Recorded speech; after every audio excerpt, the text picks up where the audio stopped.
নমস্কার বন্ধুরা। Physics, chemistry, math তোমাদের ভালো লাগে না, তাহলে মাধ্যমিকের পর তোমরা কোন সাবজেক্ট নিয়ে পড়বে সেই নিয়ে খুবই চিন্তায় আছো নিশ্চয়ই। তাহলে আর্টস নিয়ে পড়লে কি কি সাবজেক্ট নেওয়া যায়, কি কি নিলে খুব কম পড়ে সহজে বেশি নাম্বার পাওয়া যাবে, এই নিয়ে আমরা এই বিস্তারিত ভিডিওতে আলোচনা করব। বা ফোর্থ সাবজেক্ট কি, কটা সাবজেক্ট নিতে হয়, কটা সাবজেক্ট স্কুল থেকে আমাদেরকে দেয়, সেই সব বিষয় নিয়ে আজকে এই সম্পূর্ণ ভিডিওটাই জানানো হবে। মাধ্যমিকের পর এমন কোনো সাবজেক্ট যেগুলোতে তোমরা একেবারে নতুন বা অজানা, যেগুলো সম্পর্কে তোমাদের আগে কোনো জ্ঞান বা কোনো ধারণা নেই, যেগুলো তোমরা আগে পড়োনি কো, যা তোমাদেরকে খুব কম সময়ে পড়ে বা খুব অল্প পড়লে বেশি নাম্বার পাওয়া যাবে। কী ধরনের সাবজেক্ট নেওয়া যাবে আর্টস পড়তে গেলে, কোনটি আমাদের জন্য বেস্ট হবে, বা কোন চারটি বা কোন তিনটি সাবজেক্ট নিয়ে পড়ব, সেই সাবজেক্টগুলো নেওয়ার পর আমাদের যে নাম্বার সেটা কিভাবে ভালো হবে, কোনটা বেস্ট হবে, সেগুলোই আমরা ভিডিওর মাধ্যমে জানতে পারবো। প্রথমেই আসি যে ফোর্থ সাবজেক্ট বা আমরা যে সাবজেক্টগুলি নেব সেগুলো চয়েস করব কিভাবে, বা এই যে তিনটি বিষয় আমরা নেব না চারটি বিষয় আমরা নেব, সেটাই আমরা বুঝবো কী করে। স্কুল থেকে দেওয়া সাবজেক্টগুলোর মধ্যে থাকে দুটো কম্পালসারি সাবজেক্ট, এগুলো স্কুল থেকে প্রোভাইড করা হয়। First language, second language. First language থাকে বাংলা এবং সেকেন্ড ল্যাঙ্গুয়েজ থাকে ইংলিশ। এবং থার্ড, ফোর্থ, ফিফথ বা সিক্সথ এই সাবজেক্টগুলো তোমাদেরকে বেছে নিতে হয়। অর্থাৎ কেউ তিনটি সাবজেক্টও চয়েস করতে পারো, কেউ চারটি সাবজেক্টও চয়েস করতে পারো। যারা মনে করে যে পাঁচটি সাবজেক্টের উপর পড়বো, অর্থাৎ পাঁচটি সাবজেক্টেই মন দেব, তা দিয়ে আমরা সারা বছর পড়ে ভালো নাম্বার তৈরি করব, তাহলে সেটাও কিন্তু খুব একটা ভালো। কিন্তু যারা চারটি সাবজেক্ট রাখবে তাদেরও খুব মঙ্গলজনক, কারণ চারটি সাবজেক্ট রাখলে যে চারটি সাবজেক্টের যে ফোর্থ সাবজেক্ট, অর্থাৎ তিনটে বিষয়ের পর যে সাবজেক্টটা থাকবে পড়ে, সেটাকে ফোর্থ সাবজেক্ট বলা হয়। এই ফোর্থ সাবজেক্টটি রাখার ফলে তোমাদের যদি বেস্ট অফ 5-এর মানে পাঁচটা বিষয়ের নাম্বারের মধ্যে যদি তোমাদের একটি বিষয়ের নাম্বার কম আসে, যে তোমরা সাবজেক্টগুলি নেবে সেই সাবজেক্টগুলি চারটে এবং কম্পালসারি যে দুটো, সেই সাবজেক্টগুলির মধ্যে যে মোট 6টি সাবজেক্টের মধ্যে যদি একটি সাবজেক্টের নাম্বার কম আসে, তাহলে সেখান থেকে একটি সাবজেক্টকে ফোর্থ সাবজেক্ট করে দিয়ে এবং যে সাবজেক্টটি ফোর্থ সাবজেক্ট ছিল সেটিকে মেন সাবজেক্ট করে দেওয়া হয়। ধরা যাক কেউ ইংলিশে খুব কম নাম্বার পায় বা ইংলিশ তার পড়তে ভালো লাগে না, যথারীতি তার কম নাম্বার আসবে, সেহেতু সে তার যদি দেখা যায় ইংলিশে যে কটা বিষয় পরীক্ষা দিয়েছে তার মধ্যে কম নাম্বার এসেছে ইংলিশে, তাহলে ইংলিশটি তার ফোর্থ সাবজেক্ট হয়ে যায়। আর যে পাঁচটি সাবজেক্ট বাকি থাকে সেই পাঁচটি সাবজেক্টের টোটাল করে তার এইচএসের রেজাল্ট হয়। বেস্ট অফ 5 নেওয়া হয় এইচএসের রেজাল্টের জন্য, অর্থাৎ পাঁচটি সাবজেক্ট যোগ করলে যে নাম্বারটি হয় সেই নাম্বারটি নেওয়া হয় এইচএসে। পাঁচটি সাবজেক্টের মধ্যে প্রত্যেক সাবজেক্টেরই কিন্তু এইচএসে প্র্যাকটিক্যাল থাকে, প্র্যাকটিক্যালের আলাদা একটি নম্বর থাকে এবং লিখিত পরীক্ষার আলাদা একটি নাম্বার থাকে। সেই টোটাল মার্কস 170 করে এইচএসের রেজাল্ট করা হয়। চলো দেরি না করে এবার তোমাদের বলি যে কি কি সাবজেক্ট নিলে তোমাদের নাম্বার বেশি উঠবে, অর্থাৎ স্কোরিং সাবজেক্টগুলি কী কী, যেখান থেকে তোমরা কম পড়েই বেশি নাম্বার পাবে। আশা করি তোমাদের মাধ্যমিকের রেজাল্ট খুব ভালো হবে। তোমরা যে সাবজেক্ট চয়েস করবে, কেউ 5টা বিষয়ের উপর পরীক্ষা দাও বা 6টা বিষয়ের উপর পরীক্ষা দাও, কিন্তু বেস্ট 5 যে নাম্বার, সেই নাম্বার দিয়েই তোমরা কিন্তু পরবর্তী ক্ষেত্রে সব পড়াশোনার ক্ষেত্রে এগোতে পারবে। মানে তোমরা যদি অনার্স বা অন্য কোনো লাইনে যাও, তোমাদের উচ্চ মাধ্যমিকের সার্টিফিকেটে কিন্তু বেস্ট 5-এর নাম্বারই দেখা হবে। তোমরা সাবজেক্ট চয়েসের আগে তোমাদের প্রথম মনকে জিজ্ঞেস করো যে তোমাদের কোন সাবজেক্টটি ভালো লাগে, কোন সাবজেক্টে তোমরা প্রথম থেকে বেশি নাম্বার পেয়ে এসেছো। মানে কোন সাবজেক্টে তোমরা কম করেই অনেক নাম্বার পাও বা ভালো নাম্বার তুলতে পারো, সেই সাবজেক্টগুলো কিন্তু তোমার কখনোই কঠিন হতে পারে না। সেই সাবজেক্টগুলো তোমার কাছে সর্বদাই সহজ থাকবে। অনেকেই আছে বাংলাতে বা ইতিহাসে বা আরও অন্য অন্য সাবজেক্টে অনেক নাম্বার ভালো পায়, কম পড়লেও অনেক নাম্বার ওঠে।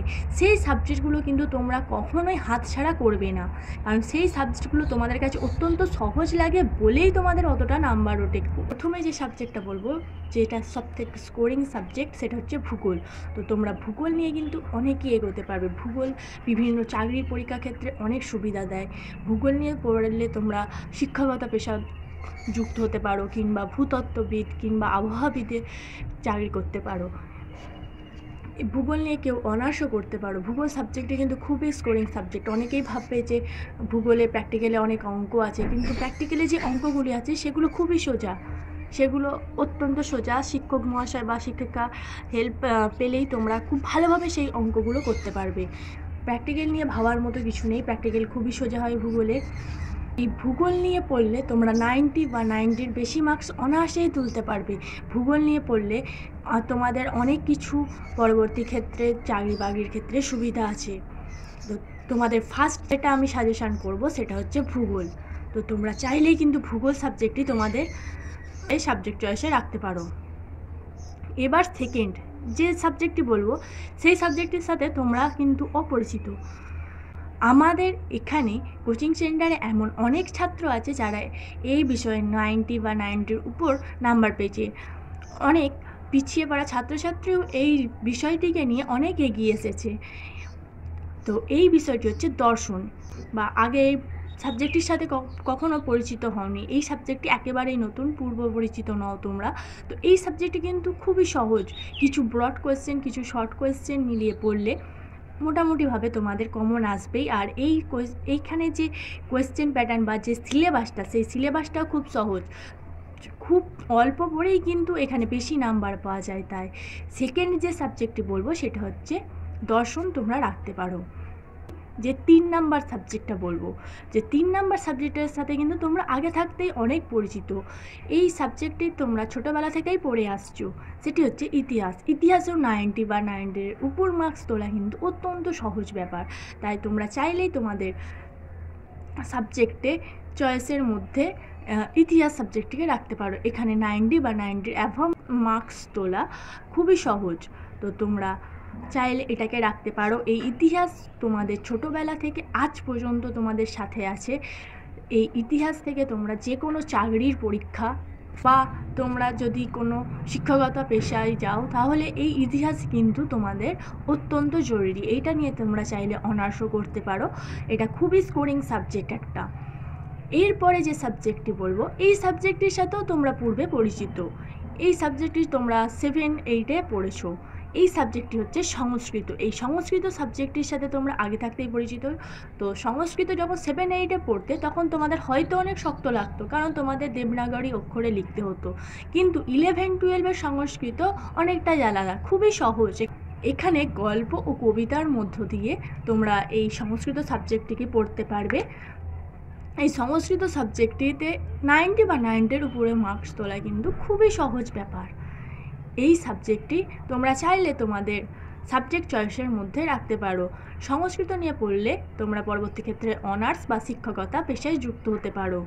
তাই 7 বা 8-এর যে সংস্কৃত, সেইটাকে দেখে ভয় পেয়ে 11-12-এর সংস্কৃততে ভয় না পেলেও চলবে, কারণ এখানে শুধু সংস্কৃত ভাষায় রেখে বাংলাতেও উত্তর দেওয়া যায়। এরপরে যেটা সাবজেক্টটি বলবো, এই সাবজেক্টও কিন্তু অত্যন্ত স্কোরিং। এই সাবজেক্টটি হচ্ছে এডুকেশান।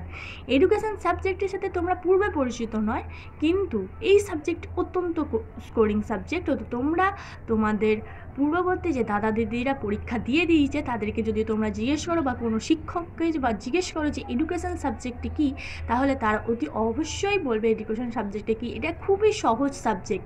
এই সাবজেক্টটিকে তোমরা বিএড, ডিএড বা অনার্স যে কোনো ক্ষেত্রে কাজে লাগাতে পারো, এবং জীবনের অনেক পর্যায়ে এই এডুকেশান সাবজেক্টটি লাগে। এই এডুকেশান সাবজেক্টটি তোমাদের অনেক হেল্প করবে শিক্ষকতা পেশার জন্য। এটি নিয়ে তোমরা অনার্সও করতে পারো। আমাদের এখানের অনেক ছাত্র আছে যারা 90-এর উপর মার্কস পেয়েছে।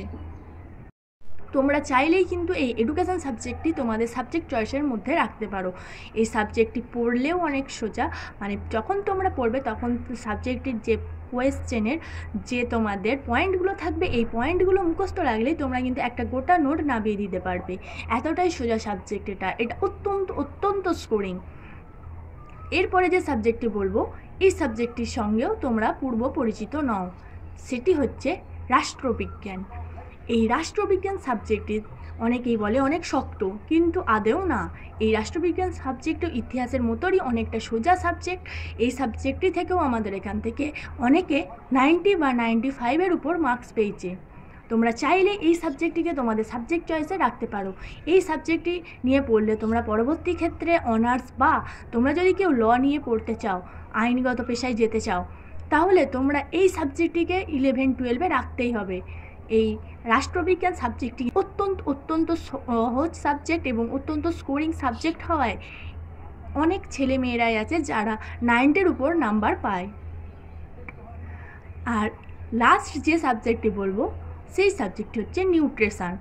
এই সাবজেক্টের সাথে তোমরা কিন্তু পূর্বে পরিচিত নও, কিন্তু এই সাবজেক্টটি অত্যন্ত স্কোরিং সাবজেক্ট হওয়ায় এটাতে 90 বা 90-এর উপর নাম্বার তোলা অত্যন্ত সহজ হয়ে পড়ে। এই সাবজেক্টটির যে প্র্যাকটিক্যাল, সেটা তোমরা বন্ধুদের সাথে মিলেমিশে খুব আনন্দ সহকারে করতে পারবে, কারণ এই সাবজেক্টটির প্র্যাকটিক্যাল হয় সাধারণত রান্নার বিষয় নিয়ে। এই সাবজেক্টটি তোমরা প্র্যাকটিক্যালে খুব ভালোভাবেই নামাতে পারবে। তো এখানে যে প্র্যাকটিক্যালটা থাকে সেখানে অনেক সোজা প্র্যাকটিক্যাল থাকে। তোমরা চাইলে তোমাদের পূর্ববর্তী দাদা দিদিদের জিজ্ঞেস করতে পারো নিউট্রিশন সাবজেক্টে কত সোজা প্র্যাকটিক্যাল থাকে। যে প্র্যাকটিক্যালগুলো হয় সেগুলো খুবই সহজ প্র্যাকটিক্যাল হয়, তাই এখানে প্র্যাকটিক্যাল থেকে তোমরা অনায়াসে অনেকটা নাম্বার পেয়ে যাবে। এবং লিখিত যে পরীক্ষা, সেই লিখিত পরীক্ষায় খুব কম পড়ে কিন্তু অনেক বেশি নাম্বার পাওয়া যায়, অল্প পড়ে অনেক বেশি নাম্বার। তোমরা চাইলেই তোমরা নিউট্রিশনের যে পূর্ববর্তী দাদা দিদিদের জিজ্ঞেস করতে পারো যারা পরীক্ষা দিয়ে দিয়েছে। এই নিউট্রিশন সাবজেক্টেও কিন্তু অত্যন্ত স্কোরিং, অত্যন্ত সহজ, যেটাতে 90 উপর নাম্বার পাওয়া কিন্তু খুবই সহজ ব্যাপার। তো তোমাদের সব স্কুলে সব সাবজেক্ট নেই, তো তোমরা যেই স্কুলে পড়ো, যে ধরনের সাবজেক্ট আছে, এই সাবজেক্টগুলোর মধ্যে যদি তোমরা সাবজেক্ট কম্বিনেশন করে তোমরা সাবজেক্ট রাখো, তাহলে তোমরা কিন্তু লাভবান হবেই হবে। এটা কিন্তু আমি 100% বলতে পারি, কারণ এই সাবজেক্টগুলি হচ্ছে অত্যন্ত স্কোরিং একটি সাবজেক্ট। তো তোমরা চাইলেই তোমাদের স্কুলে যে সাবজেক্টগুলো আছে সেই সাবজেক্টগুলো কম্বিনেশন করে এখান থেকে 3টি বা 4টি সাবজেক্ট যেটাই রাখো না কেন, তাহলে তোমরা লাভবান হতে পারো। এখানে যে ভূগোল, দর্শন, সংস্কৃত, ইতিহাস, এডুকেশন, রাষ্ট্রবিজ্ঞান, নিউট্রিশন সাবজেক্টগুলো বললাম, সেগুলো কিন্তু অত্যন্তই স্কোরিং সাবজেক্ট। এখানে আজকে আমার ভিডিও শেষ করলাম। তো তোমাদের যদি এই ভিডিওটি একটু হলেও হেল্প হয়ে থাকে, তাহলে আমাদের চ্যানেলটি সাবস্ক্রাইব করে এবং ভিডিওটিতে একটি লাইক দিয়ে পাশে থাকো আরও নতুন আপডেট পেতে। ধন্যবাদ সবাইকে। Junior education.